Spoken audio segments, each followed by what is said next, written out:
कहानी की शुरुआत में हम देखते हैं सोल के एक छोटे से तहखाने जैसा अपार्टमेंट में किम परिवार अपनी जिंदगी गुजारने की पूरी कोशिश कर रही थी। पिता कीटेक, माँ चुंगसुक, बेटी कीवू और बेटा कीजुंग। क्योंकि उनकी आर्थिक स्थिति खराब थी, वे अपना घर चलाने के लिए पिज्जा बॉक्स बनाते थे और किसी तरह गुजारा करने की कोशिश कर रहे थे। लेकिन यह नौकरी घर का खर्च चलाने के लिए काफी नहीं थी। छोटी छोटी चीजों के लिए उन्हें संघर्ष करना पड़ता था।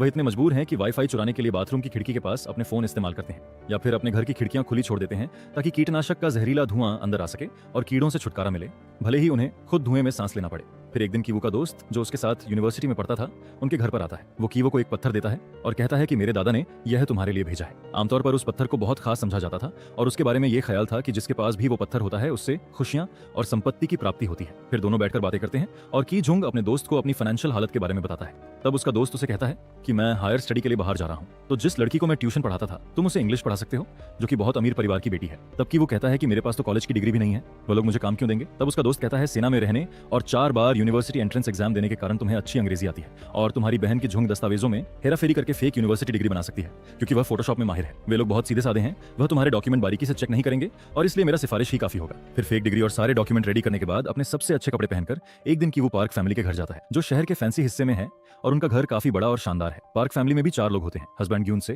वाइफ योनक्यू और उनके 2 बच्चे, बेटी दाहये और बेटा दा सोंग। वहाँ पर एक मेड भी होती है जिसका नाम मून ग्वांग है जो वहाँ पर काम करती है। योनक्यू जो कि मिसेस पार्क के नाम से भी जानी जाती हैं, कीजुंग का इंटरव्यू लेती है। जैसा कि उम्मीद था वह मुश्किल से ही दस्तावेजों पर ध्यान देती हैं और मिन ह्यूक की बात पर विश्वास कर लेती हैं। कीवू एक डेमो क्लास देता है जिसमें मिसेस पार्क साथ बैठ जाती है ताकि देख सकें कि कीवू अच्छा पढ़ा सकता या नहीं। फिर मिसेस पार्क संतुष्ट हो जाती हैं और कीवू को काम पर रख लेती हैं और उसे अच्छा वेतन देती हैं। पहली क्लास के बाद कीवू दाह्योंग के छोटे भाई दा सोंग से भी मिलता है जो स्काउट्स में शामिल हो चुका था और इंडियंस बनने का बहुत शौकीन है। कीवू भी एक समय में स्काउट हुआ करता था, इसलिए वह उसकी रुचि को अच्छी तरह समझता है। जब मिसेस पार्क उसे अपने बेटे की बनाई हुई ड्राइंग्स दिखाती हैं, वह दासों की कला के बारे में ऐसे बात करने लगता है जैसे वह कोई महान कृति हो। मिसेस पार्क बताती हैं कि उन्हें एक नए आर्ट टीचर की जरूरत है क्योंकि अब तक कोई भी टीचर 1 महीने से ज्यादा टिक नहीं पाया। तो कीवू के दिमाग में एक आइडिया आता है और अपनी कजिन की सहेली जेसिका की सिफारिश करता है जो एक बहुत ही योग्य आर्टिस्ट है। असल में वह अपनी बहन की झोंक के बारे में बात कर रहा होता है और वह सलाह देता है कि आप उसको हायर कर सकती हैं। तब मिसेस पार्क राजी हो जाती हैं। अगले दिन कीवू इंटरव्यू के लिए अपनी बहन को लेकर आता है और जेसिका नाम से इंट्रोड्यूस करवाता है।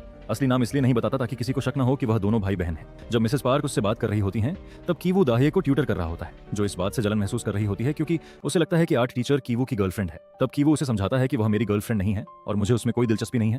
तब वह मान जाती है और दोनों किस करते हैं। दूसरी तरफ कीजोंग अपनी चालाकी और आत्मविश्वास से मिसेस पार्क को मना लेती है कि उसे दा सोंग को अकेले सिखाने दिया जाए।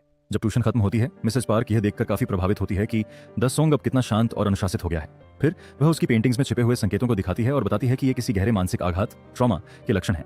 वह यह भी जिक्र करती है कि पहली कक्षा में उसके साथ एक रहस्यमयी घटना घटी थी जिससे मिसेस पार्क चौंक जाती हैं और पूरी तरह कीजोंग की बातों पर विश्वास करने लगती हैं और उसको हायर कर लेती है। शाम को कीजोंग की मुलाकात घर के मालिक मिस्टर पार्क से होती है। फिर मिस्टर पार्क ड्राइवर को कीजोंग को घर छोड़ने को कहता है क्योंकि काफी देर हो चुकी थी। रास्ते में कीजोंग के दिमाग में एक आइडिया आती है। वह चुपके से अपने अंडरवियर निकालती है और कार की सीट के नीचे छुपा देती है और ड्राइवर को कहती है कि मुझे किसी से मिलने जाना है, आप मुझे मेट्रो स्टेशन पर ही ड्रॉप कर दो। इस दौरान किम परिवार अब अपनी नई तनख्वाहों की बदौलत बेहतर खाना खाने लगा है और वे अपनी अगली चाल की योजना बना रहे थे। इसी बीच मिस्टर पार्क को कीजोंग द्वारा छिपाई गई अंडरवियर मिलती है। उन्हें शक हो जाता है कि ड्राइवर चोरी छिपे कार में अपने प्रेमिकाओं को लाता है। मिस्टर पार्क को लगता है कि कोई भी समझदार इंसान अपनी कार में अंडरवियर भूल नहीं सकता, इसलिए उन्हें शक होने लगता है कि ड्राइवर यून न सिर्फ अपनी प्रेमिकाओं को कार में लाता था बल्कि शायद नशीली दवाओं का भी सेवन कर रहा था। ये वो अपनी बीवी से डिस्कस करता है। जब कीजोंग ट्यूशन खत्म होने के बाद निकलती है तो मिसेस पार्क उसे रोक लेती हैं और उस रात की बात पूछती है जब ड्राइवर ने उसे ड्रॉप किया था। तब कीजोंग मौके का फायदा उठाती है और बताती है कि ड्राइवर ने जबरदस्ती उसे घर छोड़ने की कोशिश की जबकि उसने सिर्फ स्टेशन पर ड्रॉप करने के लिए कहा था। यह सुनकर मिसेस पार्क तय करती हैं कि वे किसी बहाने से ड्राइवर को नौकरी से निकाल देंगी। तब कीजोंग चालाकी से सुझाव देती है कि एक मैच्योर और अनुभवी कर्मचारी ज्यादा भरोसेमंद होता है। फिर वह अपने चाचा के पुराने ड्राइवर को काम पर रखने की सिफारिश करती है। बेशक यह ड्राइवर कोई और नहीं बल्कि उसके पिता कीटेक होते हैं जो पहले भी एक समय पर प्रोफेशनल ड्राइवर रह चुके थे। फिर मिस्टर पार्क कीटेक का ड्राइविंग टेस्ट लेता है। वह अपनी गुड मैनर्स और शहर की गहरी जानकारी से मिस्टर पार्क को प्रभावित कर देते हैं। बिना जीपीएस के ही वे सही रास्ता पकड़ लेते हैं जिससे मिस्टर पार्क को लगता है कि वह बेहद अनुभवी हैं। उनकी ड्राइविंग इतनी स्मूथ होती है कि जब वे मोड़ लेते हैं तब भी मिस्टर पार्क के हाथ से उनकी कॉफी की एक बूंद भी नहीं गिरती। इससे खुश होकर मिस्टर पार्क बिना किसी हिचकिचाहट के वहीं पर कीटेक को नौकरी पर रख लेते हैं और वह तीनों वहां पर नौकरी करना शुरू कर देता है। वह लोग एक दूसरे से अनजान बन के काम करते हैं ताकि पार्क फैमिली को शक न हो कि वह एक ही परिवार के सदस्य हैं। अब चारों मिलकर एक प्लान बनाते हैं जो सबसे कठिन था, घर की मेड मून ग्वांग को हटाना और अपनी मां को उसके जगह काम दिलवाना। मून ग्वांग न सिर्फ जिद्दी और चालाक है बल्कि इस घर में पहले रहने वाले परिवार के समय से काम कर रही है। इसका मतलब है कि उसे निकालना आसान नहीं होगा और किम परिवार को इसके लिए एक और चतुर चाल चलनी होगी। एक दिन कीवू को दासोंग से बात करते हुए पता चलता है कि घर में पीच लाने की सख्त मनाही है क्योंकि मून ग्वांग को इससे एलर्जी है। यह जानकर वह और कीजोंग एक प्लान बनाते हैं। जब मून ग्वांग ध्यान नहीं देती तो वे चुपके से उस पर पिच के पाउडर फेंकते हैं जिससे उसको एलर्जी हो जाती है और वह हॉस्पिटल चली जाती है। और जब वह हॉस्पिटल में होती है तब कीटेक भी वहां पहुंच जाता है और मौका देखकर चालाकी से एक सेल्फी लेता है। जिसमें मून ग्वांग बैकग्राउंड में खांसती हुई दिखती है। बाद में वह यह तस्वीर मिसेज पार्क को दिखाता है और उन्हें यह यकीन दिलाता है कि उसने मून ग्वांग को टीबी होने की बात करते सुना था, लेकिन मिसेज पार्क उस बात पर यकीन नहीं करती। फिर वह अपनी बेटी की जोंग को मैसेज ड्रॉप करता है कि हम 3 मिनट में घर पहुंच जाएंगे। मैसेज देखते ही की जोंग दोबारा से पीच का पाउडर मून ग्वांग पर डाल देती है और उसे फिर से खांसी होना शुरू हो जाती है, और इस दौरान मिसेज पार्क भी वहां पहुंच जाती है और मून ग्वांग एक टिश्यू इस्तेमाल करती है और फिर उसे डस्टबिन में फेंक देती है। फिर कीट एक डस्टबिन की तरफ जाता है जहां उसने टिश्यू फेंका था। टिश्यू पर वह केचप गिरा देता है और अपनी मालकिन को दिखाता है, जिससे उसे यकीन आ जाता है कि मून ग्वांग को टीबी है। मिसेस पार्क, जो घर में किसी बीमार कर्मचारी को रखने से डरती हैं, कीट एक से वादा लेती हैं कि वह उनके पति को इस बारे में कुछ नहीं बताएगा। फिर एक बहाना बनाकर वह मून ग्वांग को नौकरी से निकाल देती हैं और मिस्टर पार्क को यह कहकर समझा देती हैं कि मून ग्वांग ने खुद ही नौकरी छोड़ दी। मिस्टर पार्क को घर में ठीक से खाना न बनने और सफाई न होने की चिंता होने लगती है। यह देखकर कीटेक उसे एक प्रतिष्ठित एजेंसी का विजिटिंग कार्ड देता है जहां वह कभी काम करने वाला था, और कहता है यह एजेंसी भरोसेमंद कर्मचारियों की सुविधा देती है। लेकिन असल में यह भी किम परिवार की एक और चाल होती है। कार्ड पर दिया गया फोन नंबर असल में की जोंग ने इसी मकसद के लिए लिया था। जब मिसेस पार्क उस नंबर पर कॉल करती हैं तो की जंग एक पेशेवर सचिव की तरह बात करती है। वह मिसेस पार्क से डॉक्यूमेंट और प्रोसेस पूरी करने की बात करती है, जिससे एजेंसी असली लगे और उन्हें कोई शक न हो। आखिरकार चुंगसुक को नए हाउसकीपर के रूप में काम पर रखा गया। पूरा किम परिवार वहां काम करने लगा और किसी को शक भी नहीं होता। लेकिन दासोंग को थोड़ा शक होता है क्योंकि घर के सभी नए कर्मचारी एक जैसी स्मेल करते हैं, और यह बात वह कहता भी है, लेकिन क्योंकि वो बच्चा है कोई उसके बात पर ध्यान नहीं देता। एक दिन पार्क परिवार कैंपिंग ट्रिप पर जाने की तैयारी करता है और चोंगसुक को घर की देखभाल की जिम्मेदारी सौंप देता है।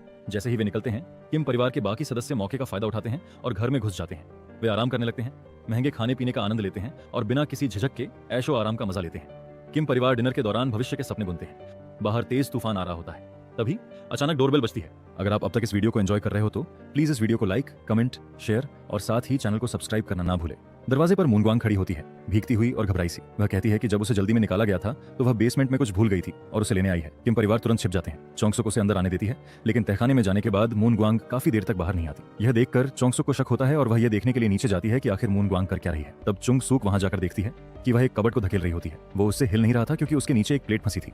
जैसे ही से वो उस प्लेट को निकाल देती है और वो अलमारी अपनी जगह से हट जाती है। उस अलमारी के नीचे दरअसल एक रास्ता होता है, एक खुफिया रास्ता जो नीचे की तरफ जा रहा होता है। चुंगसुक वहां पर चली जाती है और देखती है वहां पर एक आदमी है। दरअसल वह मून ग्वांग का हस्बैंड था। उसने उसे यहाँ पर तकरीबन 4.5 साल से छुपाकर रखा है क्योंकि उसके ऊपर बहुत कर्ज है, जिसको अगर वह नहीं उतारेगा तो लोग उसे मार देंगे। जब पिछले मालिक ने बेचने के लिए घर खाली किया था तब मून ग्वांग उसे वहां छुपा देती है। पार्क परिवार को कभी इस बंकर के बारे में पता ही नहीं चला। फिर वह चुंगसुक को कहती है कि तुम हफ्ते में एक बार मेरे हस्बैंड को खाना दे दिया करो और इसके बदले मैं तुम्हें पैसे दूंगी। चुंगसुक इनकार कर देती है और पुलिस को कॉल करने लगती है, जिस पर वो औरत काफी मिन्नतें करती है। किम परिवार के सदस्य जो छिपकर यह सब सुन रहे थे, अचानक उनमें से किसी का पांव स्लिप होता है और तीनों सामने आकर गिर जाते हैं। यह सुनहरी मौका पाकर मून ग्वांग तुरंत अपना फोन निकालती है और रिकॉर्डिंग शुरू कर देती है, जिसमें किम परिवार के सदस्य एक दूसरे को पारिवारिक नामों से बुलाते हुए कैद हो जाते हैं। उनकी चालाकी पकड़ी ही जाती है। मून ग्वांग ये वीडियो घर की मालकिन को दिखाने की धमकी देने लगती है और तब चुंगसुक उसे काफी मिन्नतें कर रही होती है। इसके बाद वे सब ऊपर जाते हैं। किम परिवार को हाथ ऊपर कर झुककर बैठने पर मजबूर कर दिया जाता है, जबकि मून ग्वांग और उसका हस्बैंड घर का मजा लेने लगते हैं। अचानक चारों उन दोनों पर हमला कर देता है और उनसे मोबाइल छीनकर वीडियो को डिलीट कर देते हैं। उन लोगों की आपस में लड़ाई हो रही होती है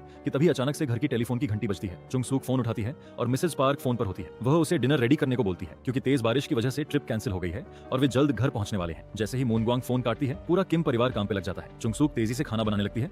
कीट एक ग्यूनसाई को घसीटकर बेसमेंट में ले जाता है और उसे बांध देता है। कीजंग जल्दी जल्दी कचरा फर्नीचर के नीचे छिपाने लगती है। इसके बाद की वो बेहोश मून ग्वांग को भी बेसमेंट में ले जाता है और फिर ऊपर जाकर उसकी डायरी को वापस रखने जाता है। तभी पार्क फैमिली घर पहुंचते हैं। तब की वो दाहिये के बिस्तर के नीचे छिप जाता है और की जोंग मेज के नीचे लुढ़क जाता है। मून ग्वांग होश में आते ही भागने की कोशिश करती है, लेकिन चुंगसुक उसे जोर से धक्का देकर फिर से बेसमेंट में गिरा देती है। मून ग्वांग का सिर जोर से टकराता है और वह दोबारा बेहोश हो जाती है। कीटेक उसकी बेहोश शरीर को घसीटकर वहां ले जाता है जहां उसका पति पहले से ही मौजूद है। वह लाइट स्विच से अपना सिर मार रहा होता है, दीवार पर चिपकाए गए मोर्स कोड गाइड का अनुसरण करते हुए। क्योंकि दासोंग एक स्काउट है, ग्यूनसाई को उम्मीद है कि एक दिन वह उसका मोर्स कोड संदेश पढ़ लेगा, लेकिन कीटेक को यह विचार पूरी तरह बेतुका लगता है। वह ग्यूनसाई को एक पाइप से बांध देता है और वहां से चला जाता है। ऊपर डिनर के दौरान मिसेस पार्क चुंगसुक से दासोंग के पहले ग्रेड में हुए दर्दनाक अनुभव के बारे में बात करती है। वह बताती है कि एक रात दासोंग अपना जन्मदिन का केक चुराने के लिए चुपके से किचन में गया था, लेकिन तभी उसने बेसमेंट से एक भूत को बाहर आते देखा, जो असल में ग्यूनसाई था। इस डरावने दृश्य ने दासोंग को इतना झकझोर दिया कि उसे दौरे पड़ने लगे और उसके मुंह से झाग निकलने लगा। यही वजह है कि तब से वह थेरेपी पर जा रहा है और उसके माता पिता हर साल उसके जन्मदिन पर घर से बाहर रहते हैं। इसी बीच की वो बिस्तर के नीचे छिपा होता है और दासोंग का डॉग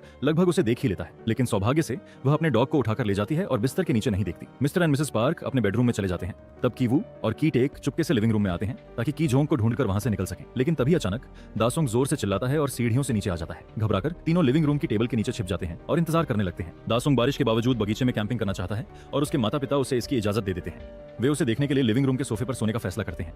अब किम परिवार को मजबूरन टेबल के नीचे छिपकर पार्क दंपति की बातें सुननी पड़ती हैं, जहां वे उनके शरीर की गंध को लेकर शिकायत कर रहे होते हैं। आखिरकार जब पार्क दंपति गहरी नींद में सो जाते हैं तो किम परिवार धीरे धीरे बाहर निकलता है और घर छोड़कर भाग जाता है। वे मूसलाधार बारिश में भीगते हुए अपनी बस्ती की ओर भागते हैं। लेकिन वहां का नजारा और भी भयावह होता है। पूरा इलाका सीवर के गंदे पानी से डूब चुका है। जब वे अपने अपार्टमेंट पहुंचते हैं तो देखते हैं कि वह भी पूरी तरह पानी में डूबा हुआ है। वे जितना हो सके अपने जरूरी सामान को इकट्ठा करते हैं और वहां से निकल जाते हैं। रात बिताने के लिए वे एक स्थानीय जिम्नेशियम में जाते हैं, जहां प्रशासन ने उन गरीब लोगों के रहने का इंतजाम किया है जिन्होंने इस तूफान में अपना घर खो दिया है। कीवू स्कॉलर का पत्थर अपने साथ ले आया था और वह सोते वक्त उसे गले लगाते हुए अपने भविष्य के बारे में सोचता है। महसूस करता है कि उनके परिवार की हालत कितनी खराब हो चुकी है और उसे किसी समाधान की उम्मीद नहीं दिखाई देती। बंकर में मूनग्वांग अपने सिर पर लगी चोट के कारण मर जाती है और ग्यूनसाई लाइट्स का उपयोग करके मोर्स कोड से मदद मांगने की कोशिश करता है। दासोंग उसे देखता है और उसका कोड पढ़ता है, लेकिन वह कुछ समझ नहीं पाता क्योंकि ग्यूनसाई सही तरीके से कोड नहीं लिख पा रहा था। वह बस अपने माथे से खून बहा रहा था। अगले दिन मिसेस पार्क अचानक दासोंग के जन्मदिन के लिए एक पार्टी आयोजित करने का फैसला करती हैं, जिसमें चुंगसूक को बाहर जाकर खाना बनाना और मेजें तैयार करनी होती हैं। कीटेक को पार्क दंपति को गाड़ी में बैठाकर पार्टी के सामान खरीदने ले जाना होता है। गाड़ी में मिसेस पार्क अपनी नाक पर हाथ रख लेती है क्योंकि ड्राइवर की टेक में से वह अजीब स्मेल आ रही थी और यह देख कीटेक को काफी बुरा लगता है। वहीं कीजंग और कीवू को अपनी स्मार्ट और समझदार टीचर जैसी छवि बनाए रखनी होती है क्योंकि उन्हें इस पार्टी में बहुत अहम मेहमानों के तौर पर बुलाया गया है। सबको अपने असली दर्द और दुख को छिपाते हुए अपनी चेहरे पर मुस्कान बनाए रखनी पड़ती है, जबकि अंदर से वे सभी टूट चुके होते हैं। पार्टी के दौरान मिस्टर पार्क और कीटेक इंडियंस की तरह कपड़े पहनते हैं क्योंकि वे दासों के लिए एक नाटक करने की योजना बना रहे हैं ताकि वह अपना केक बचा सके। कुछ समय दाहे के साथ बिताने के बाद कीवू स्कॉलर का पत्थर लेकर बेसमेंट में जाता है, जहां गुनसाई, जो किसी तरह खुद को छुड़ा चुका है, उस पर हमला कर देता है। गुनसाई कीवू के गले में एक रस्सी डालकर उसे भागने से रोकता है और फिर चट्टान से वार करके उसे बेहोश कर देता है। इसके बाद वह बंकर से बाहर निकलता है और रसोई से एक चाकू उठाकर बगीचे में चल रहे पार्टी की ओर बढ़ता है। मूनग्वांग का बदला लेने के इरादे से गुनसाई बाहर दौड़ता है और कीझुंग को चाकू मार देता है। जैसे ही दासोंग उसे देखता है, उसे दौरा पड़ने लगता है, जबकि दाहे कीवू के बॉडी को उठाकर उसे बाहर ले जाती है ताकि किसी से मदद मांग सके। कीटेक अपनी बेटी को देखने जाता है और उसके घाव से खून रोकने के लिए उस पर हाथ रखता है, जबकि चुंगसूक गुनसाई पर कूदकर उसे बारबेक्यू की सीख से मार देती है। मिस्टर पार्क को अपने किसी भी कर्मचारी की परवाह नहीं होती, वह सिर्फ अपने बेटे को हॉस्पिटल ले जाना चाहता था, इसलिए वह कीटेक को गाड़ी निकालने को कहता है। लेकिन कीटेक अपना परिवार इस हालत पर नहीं छोड़ना चाहता, इसलिए वह चाबियां उसकी ओर फेंक देता है ताकि वह खुद गाड़ी लेकर जा सके। चाबियां घास में गिर जाती हैं और उसी पल गुनसाई उनके ऊपर गिर जाता है। मिस्टर पार्क चाबियां उठाने के लिए आगे बढ़ते हैं, लेकिन इतनी गंभीर आपात स्थिति के दौरान भी वह शरीर को हटाते समय अपनी नाक ढक लेते हैं। इस हरकत से कीटेक को अचानक बहुत गुस्सा आता है। वह चाकू उठा लेता है और मिस्टर पार्क के ऊपर वार कर देता है और फिर वहां से भाग जाता है। कुछ हफ्तों बाद कीवू ब्रेन सर्जरी के बाद होश में आता है। चोट और सर्जरी के कारण उसका मानसिक संतुलन नाजुक हो जाता है, इसलिए वह जो कुछ भी उसके साथ हो रहा है उस पर बेवजह हंसने लगता है, यह जानने के बाद भी कि उसकी बहन मर चुकी है और उसका पिता लापता है। उन्हें गिरफ्तार किया जाता है और उन पर धोखाधड़ी का मुकदमा चलता है और फिर इस दर्दनाक घटना के कारण उसे प्रोबेशन पर रिहा कर दिया गया क्योंकि यह सेल्फ डिफेंस में किया गया था। वह हंसना तभी बंद करता है जब वह समाचार रिपोर्ट देखता है जिसमें अब खाली पड़े घर को दिखाया जाता है, जिससे उसे एहसास होता है कि जो कुछ हुआ वह सब सच था। उसे और उसकी मां को अभी भी नहीं पता कि उसके पिता कहाँ हैं, लेकिन पुलिस कुछ महीने तक उन पर निगरानी रखते हैं ताकि उनके पिता का कुछ पता चल सके। महीनों बाद जब पुलिस उनका पीछा करना छोड़ देती है, कीवू पहाड़ पर चढ़कर पार्क परिवार के पुराने घर को देखता है, जिसे अब एक जर्मन परिवार ने खरीद लिया है। तभी कीवू नोटिस करता है कि कोई मोर्स कोड में लाइट के जरिए संदेश भेज रहा है। यह और कोई नहीं बल्कि उसका पिता था, जो अपने मालिक को मारने के बाद बंकर पर आकर छिप गया था। उसने मूनग्वांग को पीछे दफना दिया और हर रात रसोई से खाना चुराकर जीवित रहा। वह हर दिन मोर्स कोड में संदेश भेजता रहा, इस उम्मीद में कि उसका बेटा कभी उन्हें देख सके। अपने पुराने अपार्टमेंट में, जहां वह अभी भी अपनी मां के साथ रहता है, कीवू अपने पिता के लिए एक पत्र लिखता है, जिसमें वह वादा करता है कि वह कड़ी मेहनत करेगा और इतना पैसा कमाएगा कि एक दिन वह घर खरीद सके और अपने पिता से दोबारा मिल सके। लेकिन ऐसा कुछ भी हकीकत में नहीं होता, बल्कि यह सब उसकी सोच थी। और यहीं पर कहानी खत्म हो जाती है।